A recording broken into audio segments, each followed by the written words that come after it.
gehoor. Hey everybody, I hope you guys are having an awesome evening. This evening we're going to have some fun. Grab the flash for me, please. And we'll be playing with the Godox V860 Mark III, which is an awesome little flash. I'm going to be having a lot of fun with that flash as well. Take that. And this evening we're coming to you from outside because it is 8 o'clock and it's dark already, and this space will allow us to play around a little bit more. We've got the, where's my finger, white backdrop set up that side, which we'll be using and playing around with as well. And we'll be going through all the different fun things about this tiny little flash, which is a really cool flash, by the way. This is a Godox V860 Mark III for Canon, which is fine because we are going to be using it on a Canon as well as on a Fujifilm system this evening, because it just allows us to do all those really cool, fun stuff. So let's go to the comments so we can just keep an eye on the comments as well. And things should work quite well. So this is a cool little flash. Let's first look at the one thing which makes this flash worth so much cool stuff. So this is the little flash unit itself. It's not that big. It's quite small. It's about the same size as a normal speed light. But what you'll see is we have a hole in the inside. Now, that is not a hole for your Smarties. That is a hole for the battery that comes with it, because this flash uses a lithium-ion battery, which is awesome, because that means we can get so much more power out of this little baby than anything else, and the battery just lasts forever. Well, close to forever. You can basically do entire wedding with this, and it will still be fine. So the battery we have is a lithium-ion battery. You just take your flash, a little hole in the inside, but there's a hole, very nice, and we can just pop it inside there, like such. And that goes in like that. Push it through, clips in, and we are ready to switch it on. Switching on the flash is just a little button on that side, and it will go on. Come on, show the screen. Focus on the screen, on my face. There we go, there's the screen. It's backwards. We will adjust that just now. So, the real cool thing about this flash is it is not that expensive. This flash goes for $4,500, which is not bad considering you get a lithium-ion battery, as well as it does all the rotating and things as such, and it is quite powerful as well. This little flash is about between 70 to 80 watts worth of power, give or take on full power, but you would never really fire it on full power continuously. A lot of people do that, and it's bad for your flash. Never fire your speed light at full power consistently, because you will damage your bulb, unfortunately. The battery will last and things will still work, but you will run into problems. Yes, we can put some light on Justin and make his future much, much better, because we're putting light on it because we're using Godox lights, and they do that for us, which is so awesome. So one of the cool things about this flash, let me just quickly come closer to the camera so I can show you that.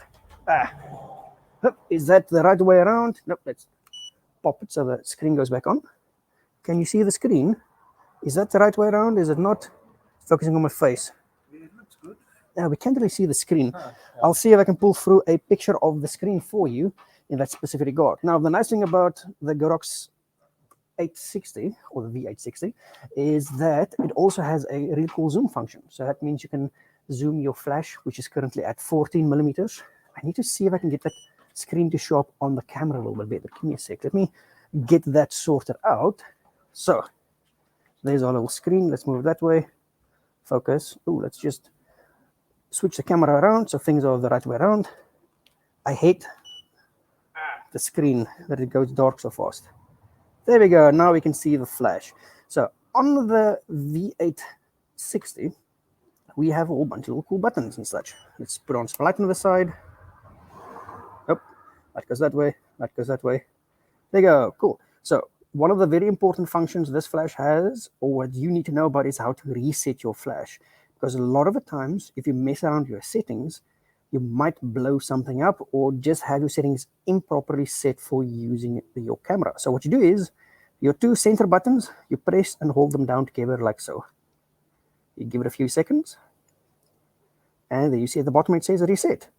Now this camera has now been reset back to factory defaults, which means this is the way that it comes out of the box. So we can take out the battery, little hole on the side, we press it, we pop up the battery, come out your little battery, ta-da, see, it's a nice little lithium-ion battery from Godox, which is cool, and it literally just pops into the hole.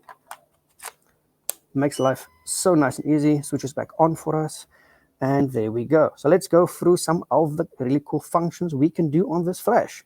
So we can press the TCM button, which will change it between either a ETTL flash, which means your flash will do all the fun stuff for you, or we can press it again to go into manual mode, where we can adjust the power of flash and get stuff sorted out and just do it ourselves.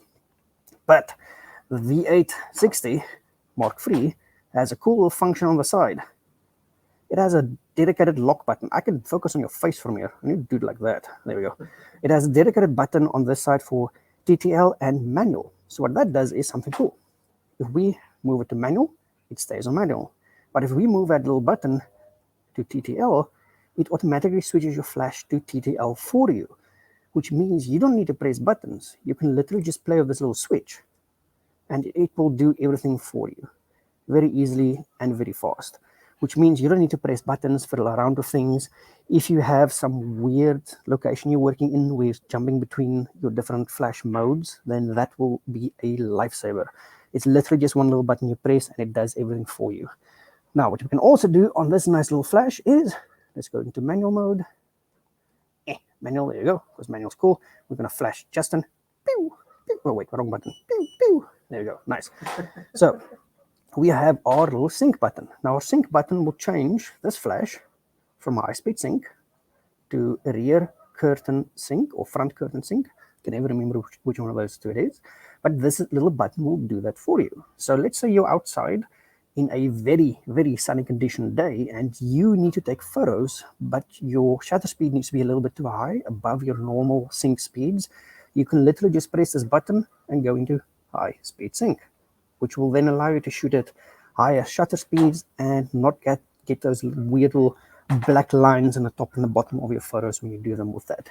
Justin, just keep an eye on chat for me. Anybody saying anything? Not really.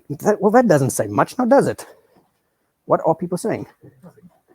Yes, somebody is saying something. Yeah, good evening. Hey, Mark, how are you doing? Sorry, Justin's supposed to keep an eye on this. Poor Justin. Yes, he is going to get blasted. He is one of my students, and he is also our model for the evening. So he has a receding hairline, as you can see. But we will work with that because that's what we have. So let's just pop that again so the screen comes on. So the sync button changes our flash from high speed sync to rear curtain or front curtain sync to off, which is really cool because it's just a press of a button. We also have our S1 and S2 functions. So if you press S1, you'll see there comes a little S1 that side. If you press it again, you see S2. Now those S1 and S2 functions, you will not really use that much because those are more for if you want to optically trigger this flash. Because yes, it does have a radio receiver on the inside to allow you to use the Godox triggers to trigger it, but it can also be triggered using the optical sensor. I think it's the one on the front here. I think that's the optical sensor. I might be wrong though. But yes, so it's a really cool, very easy, very straightforward to use. We also have some other cool stuff. We can press this little button on that side to change the flash to this. So what this now has done is, this flash is now a trigger. Justin, hand me the X Pro trigger, please. No, X Pro. Yeah, that one. Yeah, that's the small one. There you go. There you go. So this is our X Pro trigger. Let's switch it on. There you go. And what we'll see is, let's pop the flash, they look exactly the same. Now the reason for that is your Godox flashes can become triggers. So you don't need this trigger to trigger different lights. You can actually do everything directly from here, which is really awesome. Keep an eye on chat for me. Anybody saying anything? We've got 2 new comments. 2 new comments. You're supposed to speak up, my man. No, Have more than 2 comments. There's 2. That's cool. Hey, Ves Pakamani as well. Hey, McCurved. I'm very bad with names. I'm sorry. It's his fault. I'm just going to put everything on him this evening. It's just easier. Anyway, let's go back to our trigger. So what this now means is this trigger can now, or this flash unit can now become a flash trigger, which can then trigger different lights and things as such for us, which is awesome because we can now, without buying a trigger, we can literally upgrade our lights, buy strobes and stuff as such, and just use our speed light as our trigger to trigger those lights. So you can actually just save a bunch of cool money, and it's easy. You just press A, and we adjust the power of whichever light is assigned to A. Or B, and do the same thing, just switch it on, whoops, B, switch on B mode. There we go. There you go. Ta-da! And this is really cool. So now if you press the same button again, the flash now goes to ETTL. And if you press it again, it goes to normal ETTL. We press it again, it goes back into our trigger mode, and a whole bunch of cool stuff happens. So that's just so very nice and awesome, because it just helps you do some really awesome stuff. Because this flash can do a whole bunch of cool stuff, as well as it has a whole bunch of functions which you will most likely never use in your entire life, but it does have them just in case you need them. So let's reset this bad boy again. Come on, reset. Oop, reset back all the way. Now let's talk about our little icons we can see on the little screen. That icon with the arrow up means, come on, show the arrow up. There you go. That little icon in the corner, that's indicating that this will make a flash. And that up arrow means that this flash is not pointed straight forward. So if you point it straight forward, like that, there you go, it's gone again. But if we move it, it comes back again. Justin, any comments? Nope. No comments. Are you sure about that? It's not moved. Nope. Doesn't look like it's moved. Wait, let me just rotate my laptop around so I can just look at the chat, because Justin is not doing a good job of that. But what I'll do is I'll flash him. There we go. Now I can see. That's fine. It's fine. It's just a bit of light. It doesn't hurt anybody, does it? Okay, so that's just your basics on the camera. We can also just open up the menu. There's another mode button at the bottom, so we can just change all the modes as well, which is cool. We've got plus, minus, and we also have a modeling light on this thing, which is cool. We can press that button, okay, the top button, and it will go to this mode. And if you turn the wheel, wait, which way does it go? Press, there you go. And now we've got light in the front. Isn't that cool? So this can help you focus in really dark situations. We can use it as a flashlight to find Justin, or you can use it as a very bad video light. Do not use this as a video light, please. That's a bad idea. Anyway, switch it back off again. So you can switch it on. You just go into the little flash mode, the little arrow there. Let's just switch it off and back on again. And we'll do it like this. So you can press that little button on the right-hand side, and it'll show you this little screen. And from this screen, you can then go, hey, dude, Pokemon, you're looking from really far away. Load shedding tool, yes, Monsieur Godox, this is a load shedding tool, because I can press this button like this. We can get some light on the subject, make it nice and bright, and I can go find my food and eat with this and do stuff and like point at Justin and look at his face and stuff like that. That's awesome. It's really cool. So let's just switch the back off again and just go back out of the mode. Go out. No, wrong button. Wrong button. There we go. Cool. So let's go back into that mode to enable your little modeling light. It's the right-hand button. We press it. Once you see the screen, you press the center button to activate it. And then you can just use the wheel to change your power. Power goes down, power goes up. Easy and fast. And you can just press it again to switch it off. Now, when this is on, you can still pop the flash. Where's the button? So you can still pop the flash, even though your modeling light is on. So what this means is you can use this to find stuff or illuminate your subject and then take photos with it, which just makes it just a little bit more fun to have, because now it allows us to do some cool stuff. Like use this for more than what it was meant to be used for, which is awesome. But anyway, that's just the basics of it. Would I recommend this flash? Yes, I would actually. It's quite a nice little flash. But you do need to learn how to use your flash. We can also open up the menu. Where's the menu button? In the menu, we can change a whole bunch of cool stuff. Like we can actually change that. Where's that light LCD one? ID beep. What channel is this on? Remember channel 21. We just need to make sure everything's on 21. Light 12 seconds. Now let's just change that to always on. There you go. Now it's going to switch off. Stupid light. There we go. Ha! Very nice. We like. It's good. Great recycling time. Yes, actually, Pokemon. Let's have a look at this. So what we're going to do is we're going to change it back to manual. It is currently at the lowest power setting, and we're going to fire it. Let me move it closer to the mic and fire. It will recycle very, very fast on the lowest power setting. But as soon as you go up on your power, oops, wrong way to go. This is about to get very bright. Yeah. This is about as bright as Justin's future is going to be. So I'm sorry, Justin. Oh, holy hell, that's bright. But yes, what you'll now do is this is now at full power, so you'll now be able to hear the recycling time. So let's pop it. There we go. That's a very long recycle time. And what a lot of photographers do is they pop this flash onto the camera at full power and continuously shoot it over and over and over. Now the problem with that is your bulb on the front, that's going to wear out and start to melt and do weird stuff because it's not meant to be fired at full power. Instead, you can literally just go to your power, drop it down to something more adequate, like a 16th, and now our recycling time is going to be much faster, like this. Come on, focus. It's picking up your face. There you go. Fire. Much, much faster.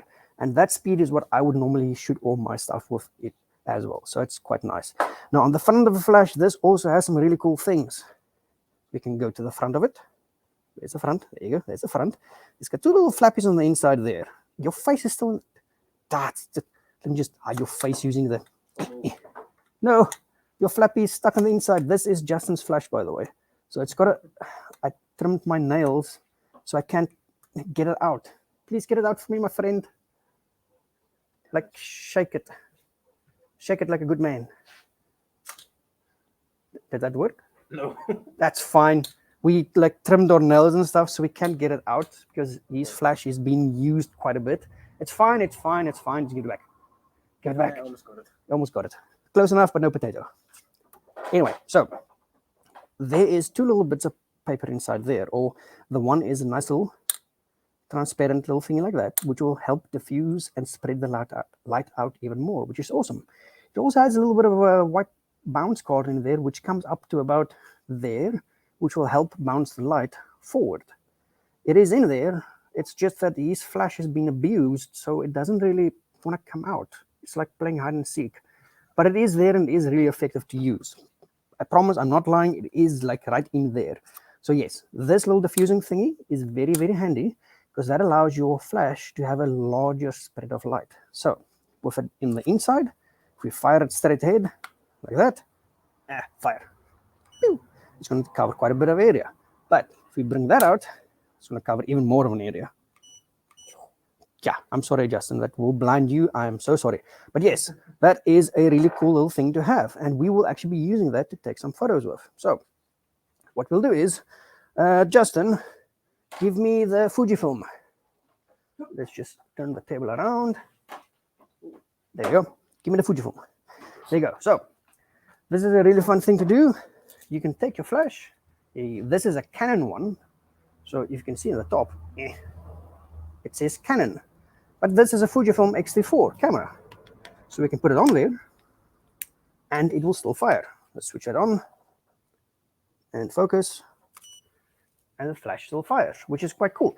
Because a lot of these flashes, because we're not using them in high-speed sync, we don't really need to worry too much when it comes to brand names and such. But let's get this tethered setup going so I can show you what we actually see. So this is the Fujifilm. So let's grab this cable, plug it into the side, and we're going to take a random test photo of Justin.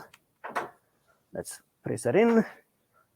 And there we go, tethering is set up. Justin, stand there for me and be all pretty like. Oh, look, it's your photo. That is zoomed in. Why is it zoomed in so much? Oh, capture one zoomed in. Let me just zoom that out. There we go. That was our test photo. That is a bad photo. Yes, that is a very bad photo. So, first thing we're going to do is we're going to take our flash, point it all the way down. Let's just make myself bigger again on the screen. There you go. And we're going to shoot it like this. We're just going to point it directly at our subject, not use a little thingy at the front. There we go. So let's go back to our tethered shooting, tethered capture. And just using it like this, we're now going to take a photo of Justin. Hi, Justin. You're quite far away, but that's fine. Let's just take a random photo like this. It's going to be a bad photo. I'm 100% sure about that. Might be a bit too bright. It's fine. It's fine. So that was just taking a photo at the 16th power. That was actually quite nice.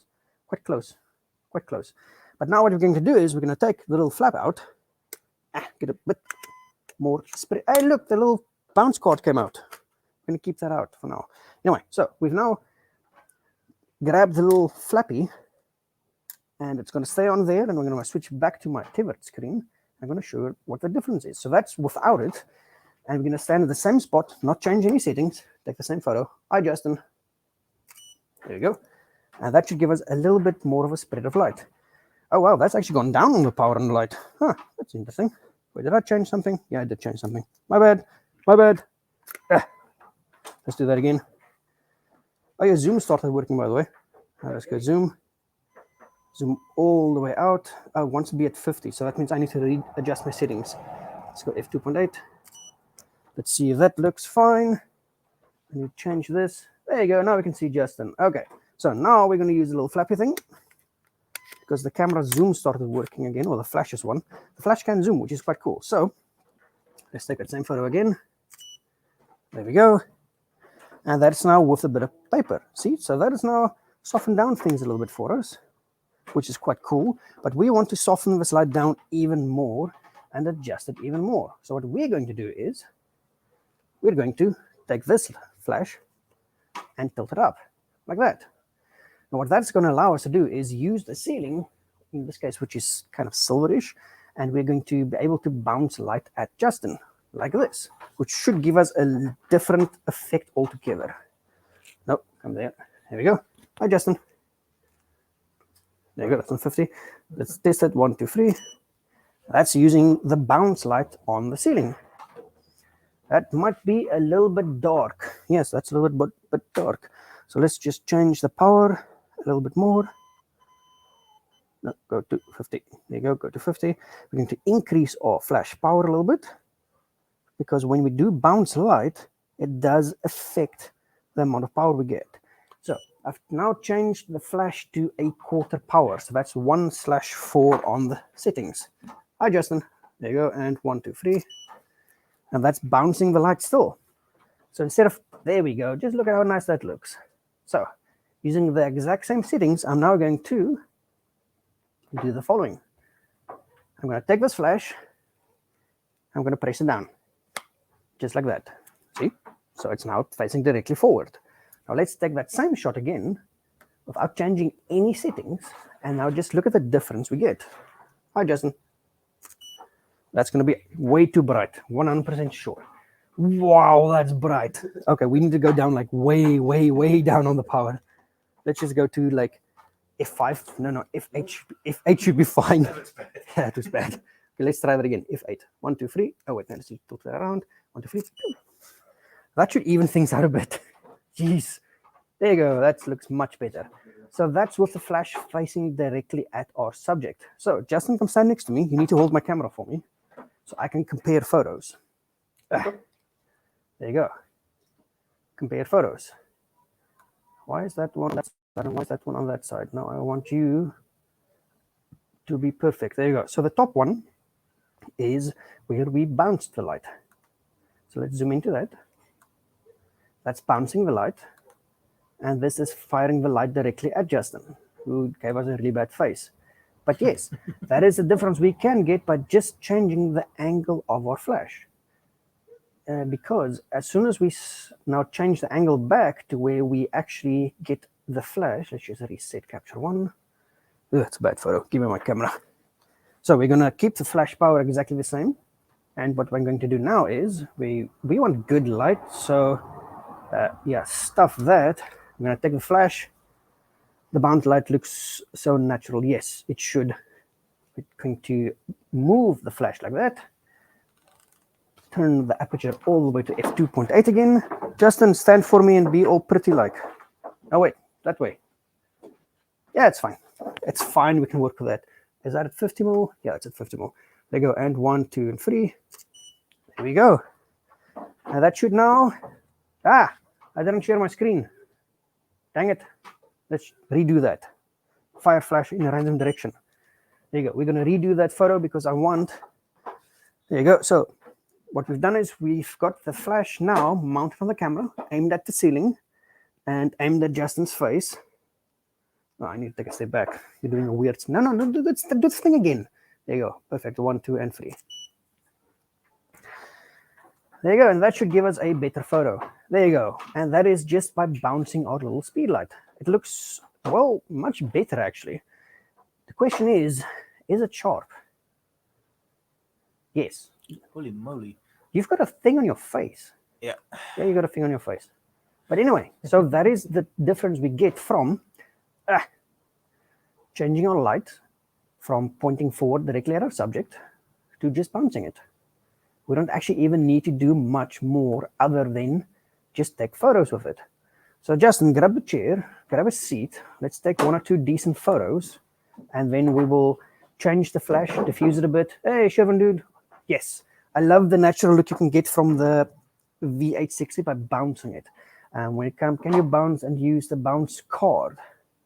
Yeah, sure, we can do that. If I can get the bounce card out, because unfortunately, Shervin, what has happened is this flash is Justin's flash, and he has somehow messed up his bounce thing where it doesn't want to come out all the way, but it is out now. So I don't know how long that's going to last, but yes, we've got the same angle with the bounce card, and we'll now compare that to the photo where we didn't have the bounce card. So this one was without the bounce card. No, Justin, go stand there again. Not sit. Who told you to sit? I didn't do anything. Just stand there. No, other way. Yeah, the same. Yeah, same. There you go. And same angle. Oops. Flash went to sleep. I'm sorry, Flash. That's going to be a dark photo. And 1, 2, 3. And that's using the bounce card. There you go. That's using the bounce card. Justin, come hold my camera. Please. There you go. Thank you. I want to compare photos. So that's now using the bounce card. So let's compare using the bounce card to not using the bounce card. The top one, we didn't use the bounce card. Let's just zoom into that. There we go. And the bottom one, we used the bounce card. Now the bounce card will push more light forward, as you can see. Now what happens is when you push more light forward, just notice the shadows underneath the chin on both photos. On that one, they're a little bit softer, and on the one where we used the bounce card, they're darker. Now, the reason for that is when you do use your bounce card, it means that you now get more light directionally towards your subject. So instead of having it bounce from the ceiling, like we did with the one without it, then catch light looks better. It does. We can actually do this. So we're going to take the flash. I'm going to change the angle of it again. I'm going to take the flash with the bounce card and aim it up, because the bounce card is going to allow us to bounce light forward. So if we changed from this angle to the top angle now like this, it should give us a good catch light, as well as at the same time, it should give us better light. So let's give that a test. Justin, your flash went to sleep again. I need to change your flash's thing. You touched my joystick on my camera now. I need to reposition it. Dang it, dude. There you go. So this is with the flash pointing all the way up with the bounce card. 1, 2, and 3. I do love the X-T4. Just does things so much better. There we go. There's a photo. I do need to adjust my power a little bit. So let's do that. And what I'll do is I'm actually going to not change my power. I'm going to just bump up my ISO tiny bit. Nah, let's change the power. So we're going to go from 1/4 of a power, and we're going to increase the power by half a stop. Like that should be fine. Okay, Justin, go stand there again for me. We've now increased the power to 1/4 power plus 0.7, which should give us just enough light to get this sorted. 1, 2, 3, and pew. There we go, sorted. Ha, Justin, hold my camera.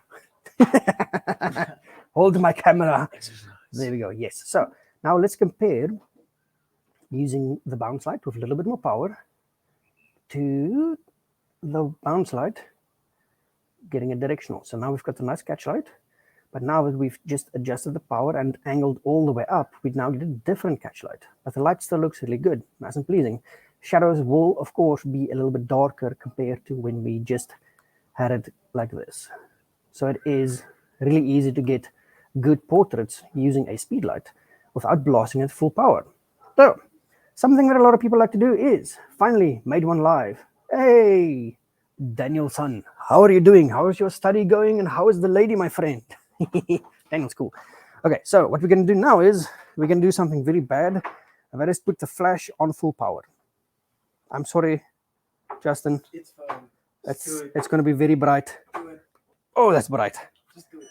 So the reason we put it on like that is, man, I need to go to like F11, I think. This is what a lot of people like to do. They like to put their flash at full power and just fire it at their subject, like this. I think I might not even be at the correct... Oh, that's way too dark. Let's just drop the power a bit to... Not the power, aperture to f5.6, f6.4 actually. Double check that.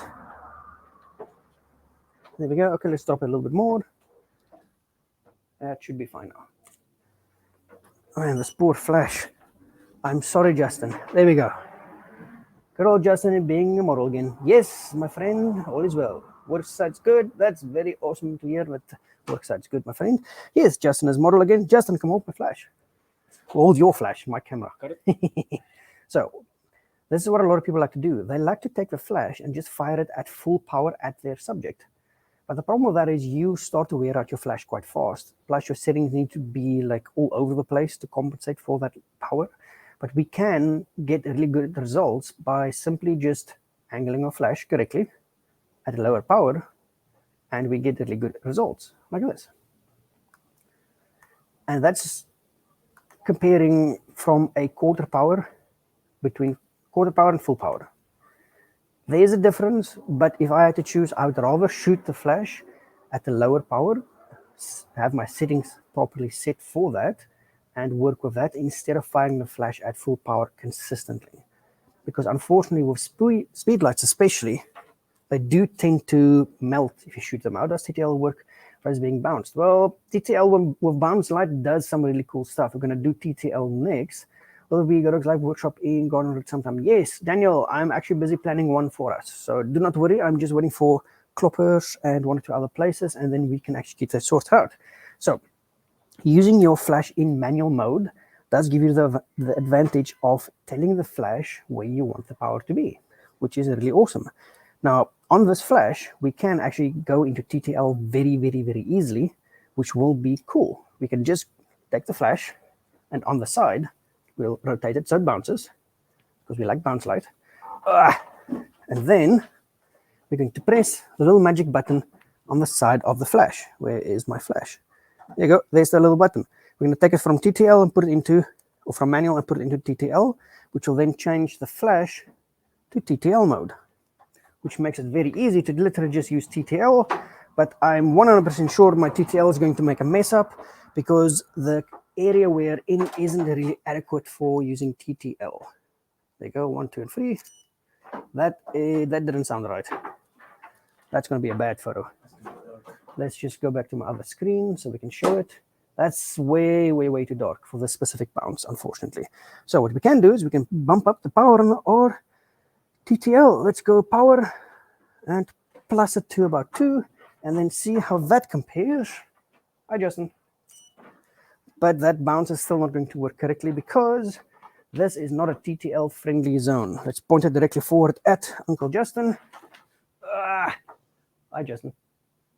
No, look at the camera, not at the ceiling. Sorry. There you go. It should be a little bit better. But yes, unfortunately, the area that I'm in, and specifically the camera that I'm using, TTL doesn't work that well for me, so I never use TTL. TTL is really good if you're doing event photography. If you're running around doing a whole bunch of stuff and you do not have a lot of white in your scene, because TTL does work off your metering, and somebody's driving really bad, holy hell. So TTL does work off your metering system. It meters the scene and gives you a proper exposure of what it thinks is correct for you. But sometimes it does fail, sometimes it does work really good. But if you're starting out, I would say try to avoid TTL, just go to manual and just work from there.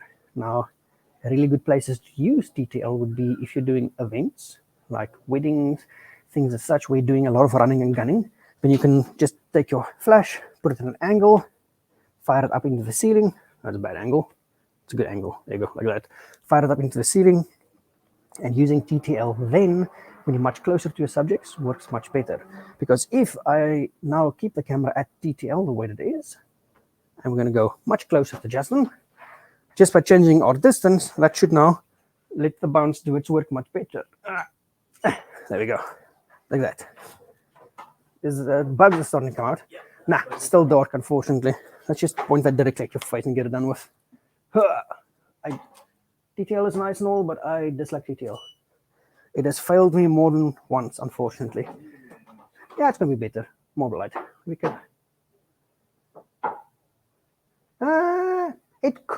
It could help you capture those ones, but what you're going to have to do is, if you do that, you're going to need to diffuse the light on your flash. So to diffuse the light on this is actually quite easy. You can do it either cheap or expensive. So what we're going to do is put this back into manual mode. Manual, my one true love. I like being in control of what my flash does. Go back to a quarter power. Yeah, that's fine. Just take a test photo. Hi, Justin. That's a bad photo. I'm sorry. It's fine. It's fine. It's a bad photo. We know. And what we're going to do now is we're going to diffuse this flash. Wow, that's a very bad photo. Holy, what's my power setting? What did I change? Oh, that's what I changed. Back to 5.6. Sorry, Justin. Okay, now, what we're going to do now is we're going to diffuse our light for cheap. So we can get, geez, what the hell? Why did I put my power up that high? Let's go back down. No, go down, go down, go down. There you go. Just do a turn and fire. It's pointing directly at his face, so it's not going to be the best light. But it should be fine. There you go. Okay, so now we're going to diffuse this flash using a method which I love to use for diffusing flashes, which is very cheap, very effective, very awesome. First thing you need to do, though, is take the flash off your camera. And then, Justin, I'm going to need the white paper and the duct tape. There you go. Give me that. So what we're going to do is we're going to take some tape. We're going to take a white shopping bag and we're going to put that on the front of our flash. And what that's going to do is that's going to allow us to get softer light to work with. So I don't want to cut this because I actually do still use this. So I'm going to take the flash, put it inside, make sure the flash head is inside the fabric like such, and then I'm going to tape it closed. And what this will now help us do is this will now help soften the light down a little bit for us. Because having softer light, how could you achieve a bouncing light? There is no place to bounce light from. Aha! No place to bounce light from. Well, then you can do it like this. But what I'll do is, the ceiling isn't that bright, but there is a wall on that side which is very dark, and we'll use that. So before we do that, I'm going to actually show you how to do that. We're going to first tape this to the flash head, like that. There we go. Yeah, I don't want to cut this, so excuse my taping work. But there you go. We have now successfully diffused the light on this flash. Sure, it looks bad, but I just need some scissors when I can clean this up, and it's going to look really cool. Now let's put this back on the flash, or on the camera. Hi, camera. Put that back on the camera. Switch it back on again. Switch the camera back on again. And what I'll do, Cherise, is I'm going to show you how to do that bounce light reel now. I'm going to keep that up on screen, and we're going to cover that for you in a second. First, I want to do this real fast, though. So now that we've diffused our flash, I'm keeping it at the same power and putting it at Justin's face, more or less. There you go. And that should now give us softer light. Oh, that's dropped the power quite a bit. Okay, let's raise the power back up again, because unfortunately, when you do diffuse your light, your power will drop on your light. So I'm going back up to a quarter power. There we go. Quarter power, f2.8 on the lens. Hi, Justin. And that should now give us good light. There you go. Perfect. But for some reason, the video jumped around a bit for some reason. It might be internet connectivity. My internet's quite good, though. But yes, so what we've done now is we've achieved this look on Justin, which isn't that bad. It gives us nice soft light to work with. And the way we've achieved this light is very easy. All we've done is we've added some fabric to the front of a flash. That's the flash head right there. All of this is just extra stuff. Ta-da! And this now gives us some cool stuff. It is a little bit bright though, so the easiest way to change this is just go from f2.8 to f4, and that should fix that light for us perfectly. Hi, Justin. And focus and fire. There you go. And that should darken it down just a tad for us. There you go. That. Oh, why is his face hiding away? Come back up. There we go. Justin, come hold this for me, please. Sweet. Thanks, dude. There you go. Thank you. So we can just compare. See, so we can now diffuse the light very, very, very easily by just adding some paper on. So we can go from this, Oof. yeah, I know, oof, to that very fast by just diffusing our light, which works really, really well. So now let's work with our flash in a dark environment and see if we can bounce it as well. Normal again. Yeah, I think it might be your internet, unfortunately. Mine should still be very stable because I do have a business line. Now, what we're going to do now is we're going to sort out from Ms. Bernard how to bounce light. First thing we're going to do is remove our diffuser. That's done for now. But we have prepared, because I did think that somebody might have this question, and I do have a black backdrop for us to use, which will allow us to have a dark room. So, Justin, this we need to turn around now. Move your chair around. Okay, pick up that point to move out. Yeah, move that way.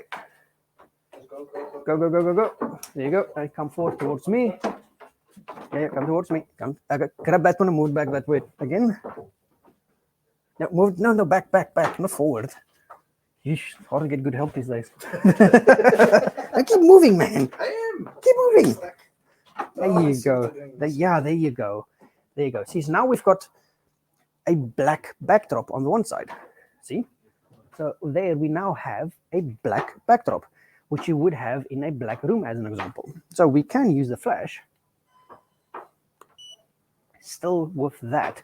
But what we're going to do is we're going to, instead of bouncing the light, we're going to put the light directly at the subject. So light forward, like that. And the one thing we can do now is we can also rotate the light. So light on top of the camera, like this. And we can also go left and right with the flash. See, like that, which is nice. Because we don't want the flash facing directly forward at our subject. We want to tilt it, like that. So it's a little bit softer. Now, what that will do is, apart from me destroying my exposure completely and utterly, it also means that we can now work with dark environments, like the one we have behind us. Let's just reset this. That looks fine. So let's work with that. So first thing we're going to do is we're going to try and bounce this light from the black background. So, Justin, take a step closer to the background for me. There you go. And we're going to try and bounce it from the black. But it might do some weird stuff, especially with the power setting. I need to move my chair. Yeah, that's done weird stuff. Okay, Justin, let's move that to the left, just so we can get everything in frame. Stay camera. Okay, so move that this way. Keep going, keep going, keep going, and stop. There you go. Now it's much easier for people to see and for us to work with as well. So what we've done is we've now moved that black full from there a little bit closer, so it's easier to work with. So let's see if we can bounce light from that black surface to our subject. Facing this way, other way. No, that's fine. You go 1, 2, 3. That might do weird stuff. So it's still giving us something interesting. It's still filling in the subject. Now, the reason that is happening is because I cheated. We are bouncing the light from the black on the one side. So let's do it like this so you can see. There we go. So here's camera. What you'll see is this flash isn't pointing forward. I'm going to be shooting at my subject, but I'm going to take the flash and angle it again. And what you'll see is this little lip there will still catch the light on the subject. And all we need to do is do that, which is take out our bounce card and at the same time our little light spray diffusion thingy, and use that to shoot with. And that will give us good light to work with. So flash pointing at the little black wall thingy and camera at Justin. It might be a bit bright, I'm sorry. We might need to adjust the power slightly, so ever. Yeah, it's going to be bright. That's way too bright. Let's go to F4. Let's try that again. This is trial and error, unfortunately. But yes, what we can do is we can use what's inside the speed light to achieve that, even if we're inside a black room, because we're not worried too much about bouncing the light. Yes, we've got some bad stuff in the background. We can just move the subject away a bit more from the background, sort that out, and we can do that by just changing that on the camera. And then what I'll do is I'll just drop the power a little bit to about 8/8 power, and I'll go to f2.8 on the lens, which will then allow us to do a little bit more background separation. Focus. There we go. There we go. Ta-da! We still have good exposure on our subject. Yes, we will have some stuff in the background, but normally that background would also be black. So now we need to move that pole forward so the background is black. Just move it this way. There we go. And we're going to move this one this way. No, go back, go back. Don't do the thing. There you go. Cool. Now stand there again. See, so what we've done now is we're moving him so he's much closer to where the backdrop would be. So he's going to stand right next to the black. Now stand back. Yeah, I'm going to shoot from here. I'm going to shoot from here and you stand right there. Like this. Yes. Wow, that's way too close. And because it's that close, it's going to be way too bright. But yes, you can cheat by using your little flappy on the top, your little bounce card, as well as your little panel to spread the light out a little bit more to get much better illumination on your subject. This is going to be way too bright. So let's go to F4 again, and then go here. Hi.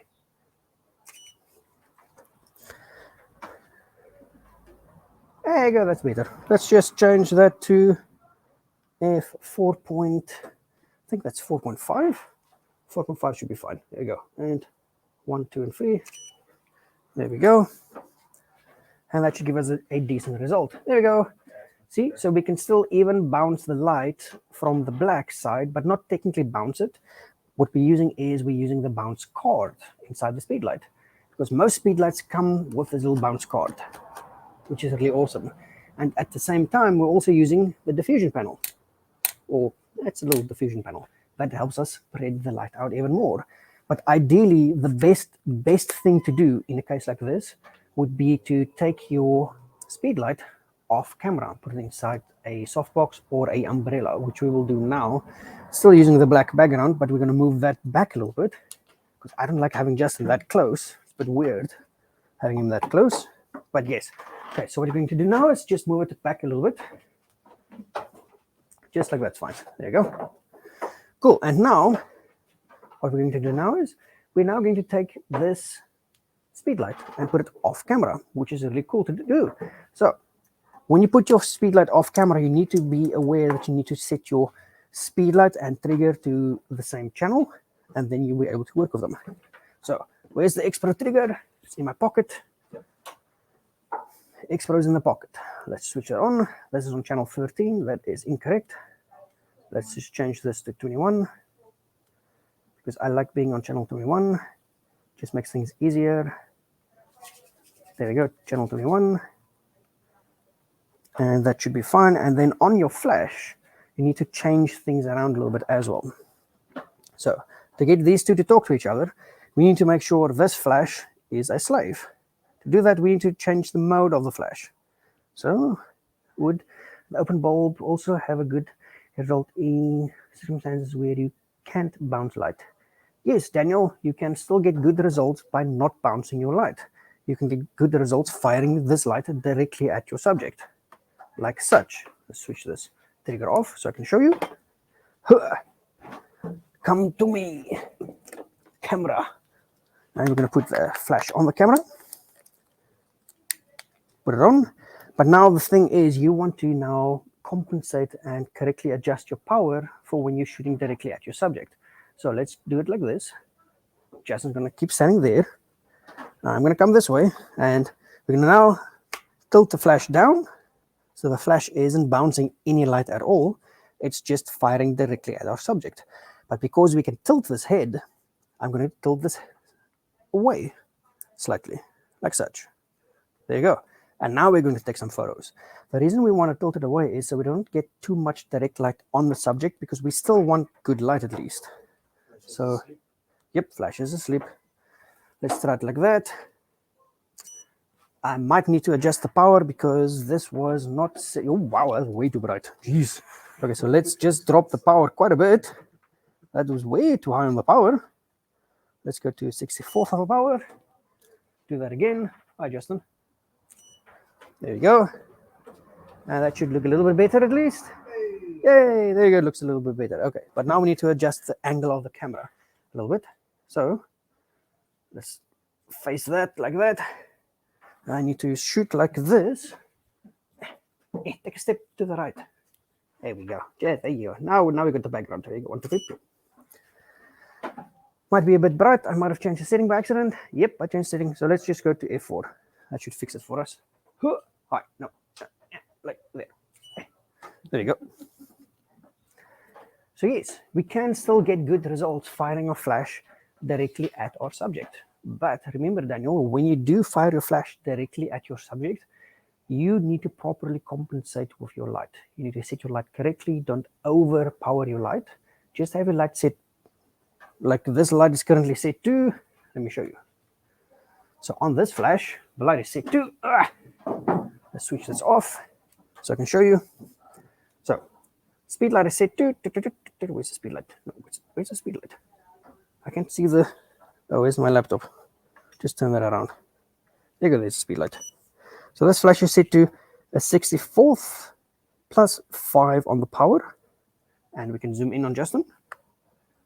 Focus. And fire. Might be a bit far away, so we might need to increase.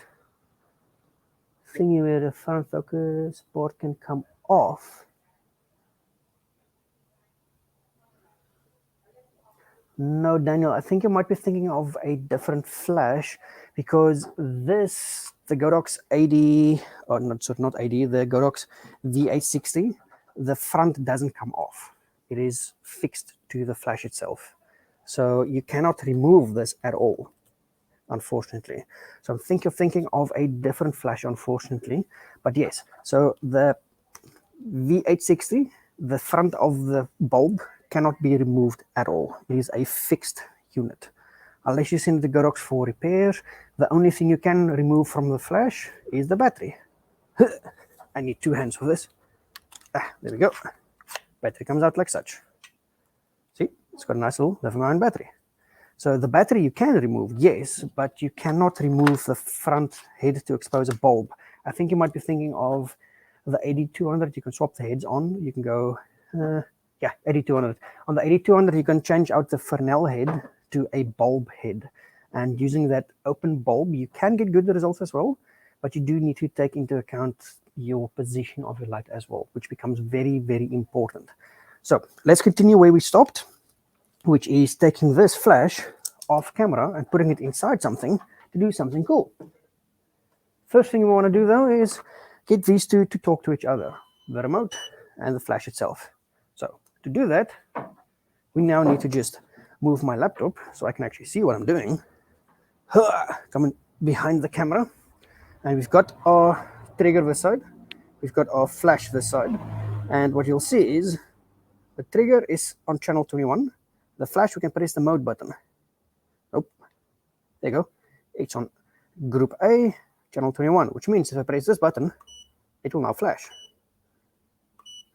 It also means I can now press A, I can change my power, and it will change, it's picking up your face, and it will change on the flash. So we can go to 128, press the, where's the button? No. There we go, now it flashed. Yeah, see, nice, easy, and fast. Very, makes it very nice. So we press A again, and we can change the power on it again, and fire away. See, nice and easy. So it's very important, make sure your flash is on the weird little orange screen, and it says RX A. The A will mean it's in group A, the 21 means it's on channel 21. Now to change those settings, so let's say my trigger was set to a different channel and I need to change the channel on my flash. To do that, it's quite easy. Once you're in this mode, where you can see the orange screen, at the bottom you'll now see there's a group and a channel button. If you press the group button, we will now go to group B or group C and so forth and so forth. If we press the channel button, we can now use the wheel to change our channel. We always want the channel on the same channel as our remote, because that will allow the remote to trigger this remotely. And there we go. Whoops, that's the wrong channel. Channel 21. Count 21. Nice, easy as pie. So what will happen is, even though this is a Canon trigger, because it says C in the name, it will now change to Fuji at the bottom to indicate this is communicating with a Fujifilm remote. See, nice and easy. We can also take the Canon trigger, but we'll do that when we swap to the Canon. So now this flash is now ready to be used off camera. Very nice and easy. We now need to put the trigger on it, get this in a light stand, get it sorted out. So what we're going to do is rotate this back this way so I can see chat. There we go. I'm going to take this and put it into a S2 bracket. I love S2 brackets. They allow us to modify this speed light to do some really cool stuff. So switch on the light. There we go. This is a Godox S2 bracket. These things are freaking awesome. Your speed light goes into the back like this, and you just tighten it down at the top like such. We just stand behind the camera so I can show you. There we go. See? It just goes into the thing. Oh, I plug that out, plug that back in. My bad. There you go. So we can take a flash, pop it into the S2 bracket from behind, and that will allow us to mount bones mount accessories, as well as at the bottom it's got a little hole for an umbrella, which I love. Umbrellas work really cool for speed lights. So a speed light goes into the hole, and we tighten it down from the top. Nice, easy, and fast, like such. There you go, and this is now ready to be used on a light stand. So we also grabbed our light stand from Godox. Just turn that around, and it's a nice little, very cheap, very very inexpensive, just a little cool light stand. I'm going to pop the light onto there, which now allows us more control of our light. So just make sure that's nice and sturdy. There we go.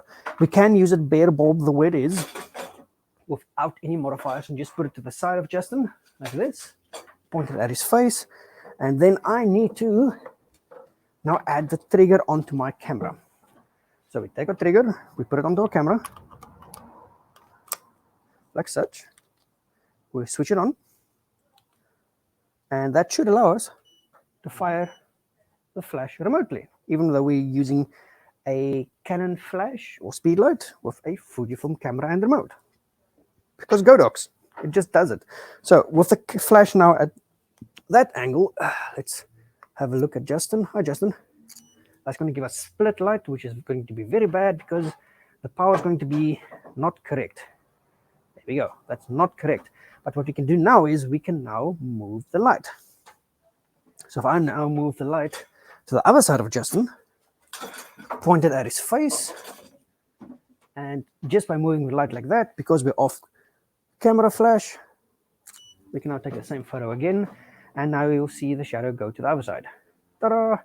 Because we're using off-camera flash. This would be the best way to shoot inside a dark room. So let's say you need to, where did that comment now go? No, I want to find a comment. There's a comment, show the comment. Oh, something fell, wasn't me. So what you would do is, in the event where you need to be in a dark room where you cannot bounce light, you can simply grab a very small light stand, add your flash to it, and use it off camera like this. See, that doesn't take up much space at all. And this you can just pop into a very small room very easily, point it at your subject off camera, or off camera, this is off axis at a 45 degree from our subject. And we're just going to take a photo like this. Hi, Justin.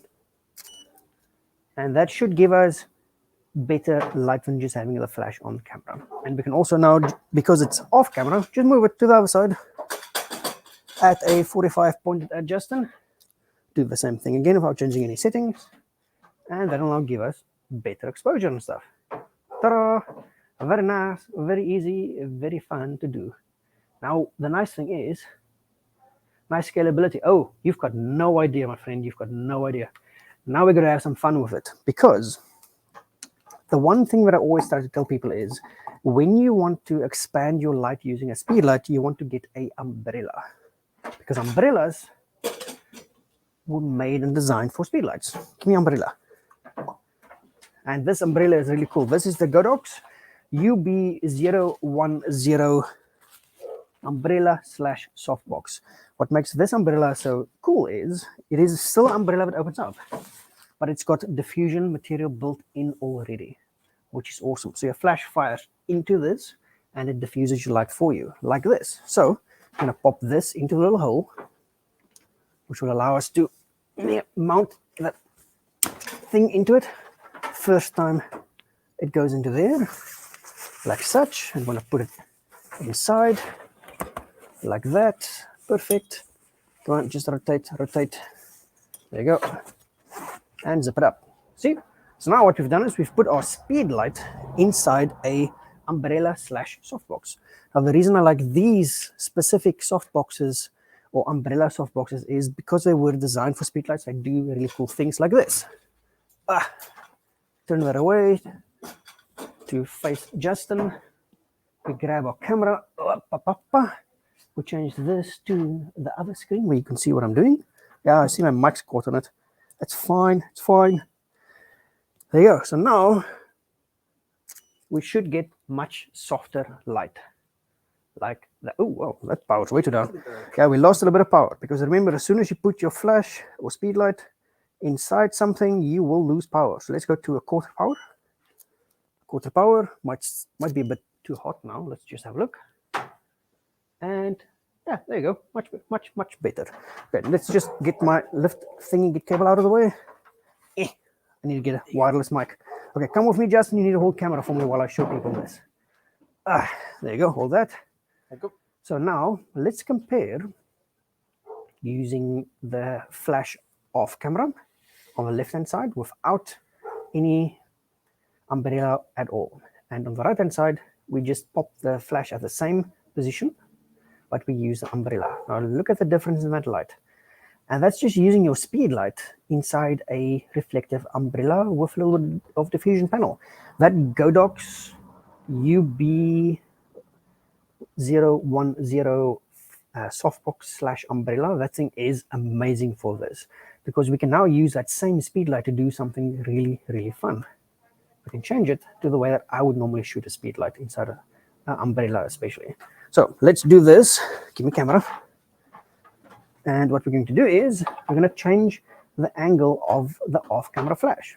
Because we can, it's off-camera. What we're going to do is we're going to take this flash and angle it. It is currently at a very bad angle for giving us good light. We're going to loosen this up, angle it down at about a 45. It's more or less 45. Give or take 45. Yeah. We're going to put that more or less here and just raise it up slightly so ever.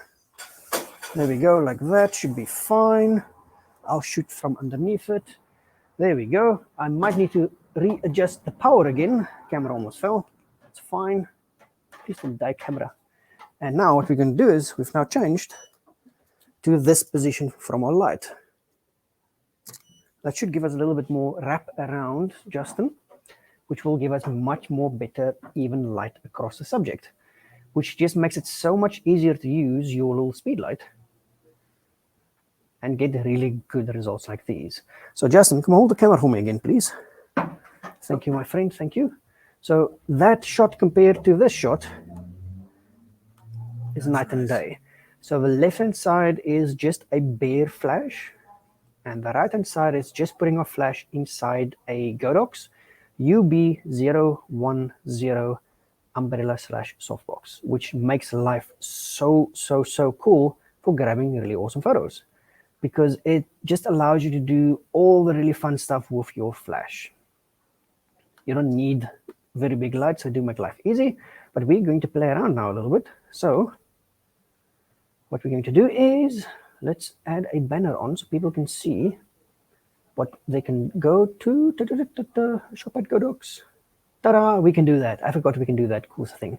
So now what we're going to do is we're going to change the light a little bit more. We're going to get Justin to sit down on the chair because that way he's going to be lower than the light, which will allow us to get much better light on our subject. Where's your chair, Justin? I'm grabbing it. Sit in front of the black background for me. Yeah, that should be fine. Okay. Just have a seat. Now, we're keeping the light at exactly the same position, which is more or less right there. pointing at Justin, but angled at a downwards 45 like such. And what that's going to do is the flash is currently on power setting a quarter power, because that umbrella softbox will eat a lot of power. So Justin, let's take one photo, 1, 2, and 3. There we go. No, I forgot to swap my screen. Why did I do that? Okay, Justin, let's take another photo. Yes, love like a banana. There we go. 1, 2, and 3. 1, 2, and 3. There we go. So now you'll see, because the subject is now seated and we've angled our light appropriately, we can now get really, really good soft results using our little speed light inside an umbrella. And they do work with soft boxes as well, but I just like umbrellas more because they're much more compact and they were designed specifically for speed lights, which is why they work so well. Justin, move the chair to the right hand side a little bit. Yeah, that your left, my right. There you go. So we can just fill in that background nicely, and I'm going to be lazy because this is now, let's just go this, because that's now in a softbox. I can just sit down here and just zoom into Justin, take a photo, because I'm lazy that way. I don't need to stand up and move around and stuff. I can literally just do this, zoom in a little bit, and take a photo. And that'll still give us good results. Ta-da! Nice, easy, and fast. And we're using the black background. We can change that to white. We do have the white on the back of it, but it is a pain to work with, unfortunately. So yes, that's using a Godox V860 Mark III, just easily and fast, and it just does everything for you. So the specific one, which I should technically use, I'll put in the chat, like such for you. There you go. And that is the link for the speed light that we're currently using, the Godox V860 Mark III. It is a really good little light. It does some really awesome stuff. So, Justin, we're going to change the light to the other side of you. So we need to move the light to the other side of Justin so we can do stuff. So let's just put the camera down where it's nice and safe. There you go. Okay, Justin, this is going to be annoying, but let's move it this way. There we go. Yeah, that should do it. Now you can just sit down and face me. And what I'm going to do is I'm going to shoot underneath the softbox. So the softbox is directly in line with Justin. And I'm going to take a photo of Justin from directly underneath the softbox.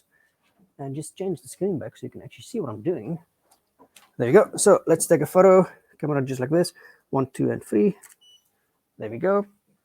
And that should still give us decent light on Justin. There you go. Now we're getting a little bit more light on the background. That's fine. We should technically change that to a white one. Justin, you want to change it to a white? Sure. Let's change it to a white and then we can finish off. So because we have been going for about an hour. Now my mic's stuck again. Dang it. I need to get that freaking Godox wireless mic, dude. Okay, so this one goes that way. That one comes this way. Okay, stop and swap out again. You go that side, I go this side. Rotate it and plop it down like such. Now look a little bit further back. There you go. Now grab your chair and have a seat. So what we've done now is we've now swapped out to white, because white is really fun to use, especially when you're using flash. So Justin, you need to bring that side of the background towards me, that one, so it's level. Yeah, just bring it towards me, and this one move it back slightly. It should be fine there. You're going to be a bit close to this. Yeah, just we need to move it back all the way. No, it's fine. Give me a sec, because we don't want to throw your shadow on it too much. So let's move it back a few steps like that. Cool. Now plop your chair down there. Cool. So now we've changed from black to white, because we are getting some reflective light on the background. So that should now pop the flash, give us something cool to work with. Put the camera on. When things are on, they work better. There we go, 1, 2, and 3. Now we're going from black to white, which should fit much better for what we're doing. Ta-da! Easy and fun. A little smile. Cool. Let's zoom out a little bit. Do that same photo again. There you go, 1, 2, and 3. And all I'm doing is shooting underneath the softbox towards Justin, and we're getting really awesome results. Very nice, very easy, very fast. I do want to increase the shadow on this one side a little bit, But that does look quite nice actually. And you can do all of this just using a speed light. So we currently just have the Godox. You need to rotate that around so we can show people, dude. So let's move this down so we can show people. And just move the umbrella. And for a light, we're just using a Godox V860. Really awesome flash. We're going to put that back in there, and we're going to just create a little bit more dramatic photo of Justin, and then we should be done. Just want to also do that with the Canon real fast. So let's do it like this. Move you up like that. Oh no, that's going to be in the way. It's fine. Stay. There we go. And that should give us some good results as well. And what we'll do is we'll actually swap from the Fujifilm to a Canon 600D and compare the photos, because we can do that. There you go. That's Justin 1, 2, and 3. I might need to adjust that light. It's going to be a little bit too dark, I think. That's fine, actually. It's quite good, actually. So what we're going to do now is, now we're going to change the Fujifilm out for a Canon. Because you might be thinking that it's just because I'm using a Fujifilm that we're getting good results. But no, you'd be quite surprised. So Justin, I'm going to need the trigger for the Canon, as well as I'm going to need the Canon itself.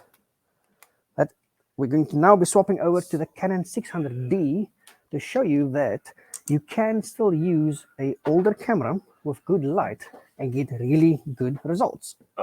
Put down the Fujifilm, and the tether cable for the Fujifilm. Grab the Canon, grab this. So what we're using is the Canon, where is it? Oh, Canon 600D, which as you can see has had a like really tough life, unfortunately. But we will now be using the Canon with a different trigger. So this is a trigger we were using, which is a Fujifilm X Pro trigger, which is a really, really fun trigger to use. Now we're going to swap over to the X2T trigger for Canon, because we're using a Canon camera. So let's switch this off, take the batteries out of it. And what we'll do is we'll now compare a 10-plus-year-old camera to my Fujifilm X-T4 and see how they compare when it comes to light quality and things as such as well. So let's put in those batteries into the remote or into the trigger, switch it on, make sure this trigger is on channel 21. It is on channel 21, and the power, and there you go, we've got light. We can fire the same flash or same speed light using the X2 trigger from Canon, which is just so awesome. This is why I like the Godox ecosystem, because you can swap between cameras and stuff really fast. So let's plug this in. There you go, the bad boy's in. And then we need to tether this, which did take a lot of effort to get working, but it should just be plug and play. Let's plug it in. There we go. Power it on. Go back to capture one, which should now show us the Canon. There we go. And the Fujifilm lens was on f4. So we need to change this to f4 now as well. Yeah, I know. Go to f4. There you go, f4. The Fujifilm's ISO was 160. This cannot go there, so we need to compensate for that a little bit. So let's just take a random photo, not changing anything. Camera set to f4, more or less the same thing. No, you need to sit. Sit. There you go, sit. And then I need to focus on you, which might be a little bit more challenging than I thought. So there you go, 2 and 3. There you go. That's now using the Canon. Oh wow, the white balance is off. Oh wow, that is way off. Jeez, that's blue. That is not right. Let's go auto white balance. Let's just take another photo. Oh, that's bad. It's a bit orange. It's fine. It's Canon colors. It's one of those things. Dude, no, I need to change that. What the hell? Why? Why is it so bad? I need to go to what was this set to? Let's go to 6,000 on the Kelvin. Just take a test photo. I just want to get the white balance correct. That's better. There you go. Cool. So now we need to take a nice photo of Justin with the light in the same spot. I just need to focus on Justin. And we're using a 10-plus-year-old camera now, which is a little bit more difficult to use. But there we go. We can still get really good results. It's a bit dark though. So what I'm going to do is I'm going to change the power on the flash up a tiny bit. 2. There you go.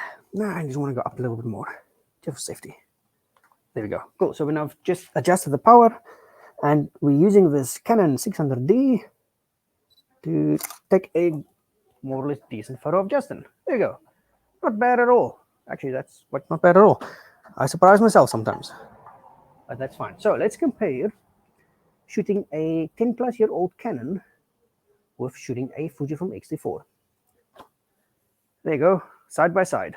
You can see on the left-hand side, we've got the Fujifilm, which gave us a really good light to work with. And on the right-hand side, we now have the Canon 600D, which also gave us really good light to work with. And that's the nice thing when you use Godox lights. You can use older Canon or Nikon or any other camera system's lights, just add the proper light to it and get really good, decent results. Because even though you're got to go, okay, ciao, ciao, dude, have a good one, Daniel-san. Have a good one, Daniel-san. So what we're going to do now is we're going to use this old Canon, and we're going to take a nice photo of Justin and then call it an evening. So, Justin, I'm going to move this light to this angle again and move it up so I can see, and rotate this down slightly. There you go, and go up, up, up, up, up. Go up, you little thing. There you go. We will need to adjust the power again, so let's do that first. Hi, Justin. Let's just... Oh, did that thing go to sleep? It went to sleep again. Let's just... There you go. Now I've got power. Yeah, the flash goes to sleep if you don't use it that much, but I just want to see... It didn't go off? Oh, I need to just... Yeah, this old Canon is fiddly sometimes. Let's just switch it off. It went to sleep. Put everything back in again. There we go. The hot shoe on this is a little bit... Why is that not? Yeah, that's going the wrong way. Oh, I pressed the AD button on the top side. Jeez. Did it flash? Why is it not flashing? This old Canon, eh? It has seen better days, unfortunately. Why is it not flashing? I think the Canon's hot shoe has stopped working. Oh well, it is old as hell, so it is one of those things, unfortunately. Excuse me. I'm going to clean it just now. Just want to... Yeah, okay. So let's remove the tether cable. Remove the trigger. There we go. There we go. Haha. Hot shoe was dirty. Jeez, these old cameras. They're so fun to use, but they do get dirty a little bit. So anyway, let's just see if we can get good light. Did the trigger go off? Yep. It did go off? Oh, look, it's Justin. Oh, God, it's Justin. What the hell were you doing? Dude, no. You look like... I'm not going to say it, but you look like it.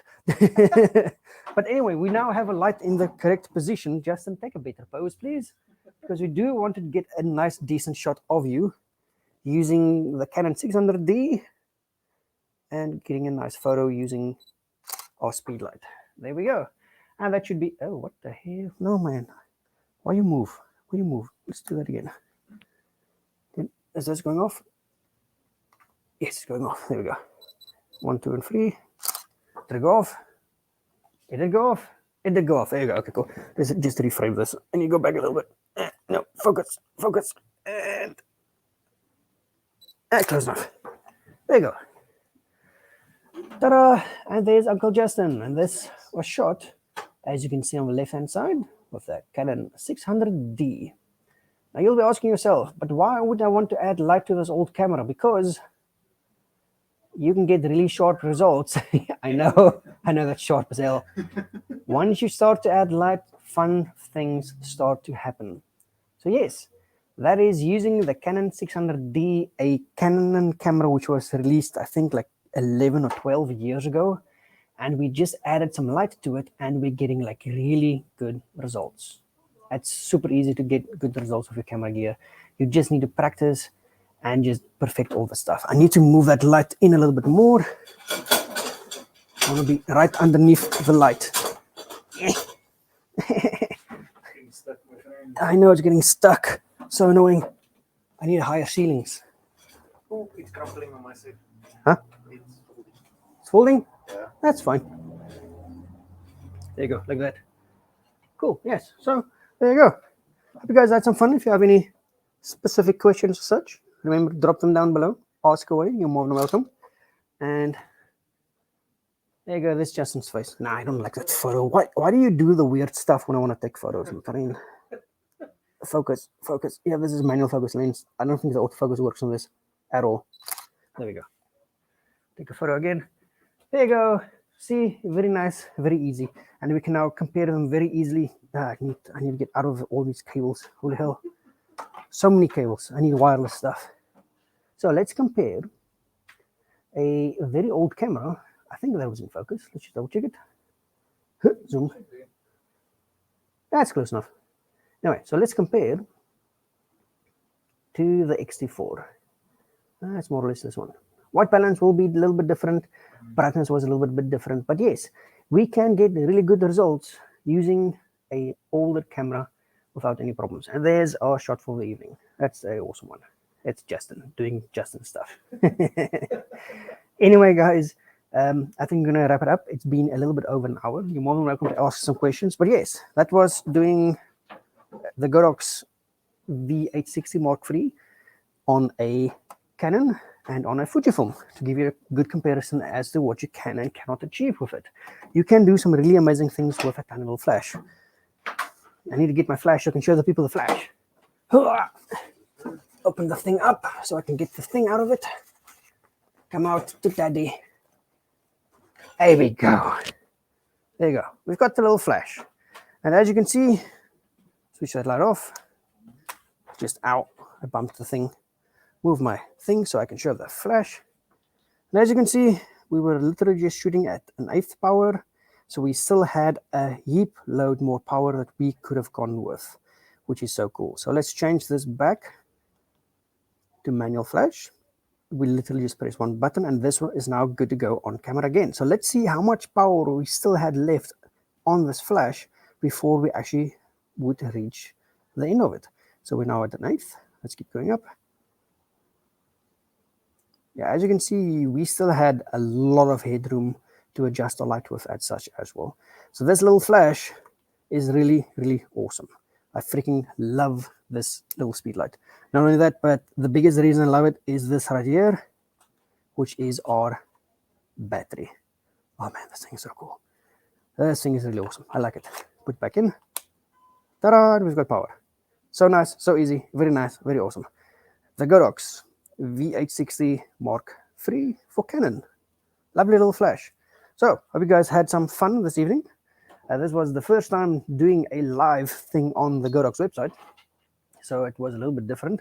I am very nervous. I'm not used to being on the Godox's website and stuff, so it was cool. It was quite fun. I do like this flash. This flash, unfortunately, does belong to Justin.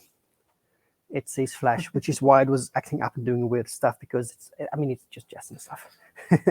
But anyway, what I'll do is we can just say goodbye. If you guys have any questions or such as well, you're more than welcome. You can just reach out to me directly. You can find me anywhere on Facebook. Just go find my name. I think my name is in the banner. Where's my name? There you go. It's host. You can just go to Ender Bason Zere on Facebook. You can find me there. Just ask any of the Godox people for some assistance as well, and they can always point you my direction as well for any questions related to not only this little speed light, but any other Godox product as well. I'm more than happy to assist you to getting all this things sorted out. So I hope you guys had a awesome evening. Apologies, this might have been a bit rough around the edges, as they say. This was our first interaction on the Godox Live side, so it's a little bit different to what we're used to, especially using the streaming software thing they use. It is a little bit tricky, but we will get there. We will get there. So thank you very much, dudes and dudettes, everybody that joined. I hope you guys have an awesome evening. Remember, if you need some light in your life, just grab a speed light.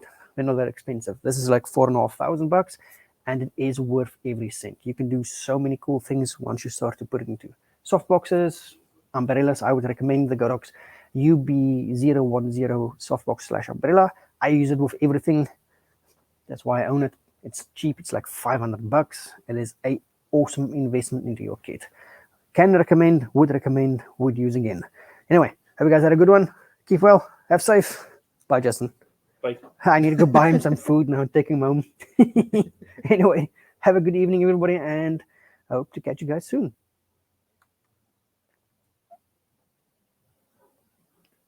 Come on, end. Why does it not want to end?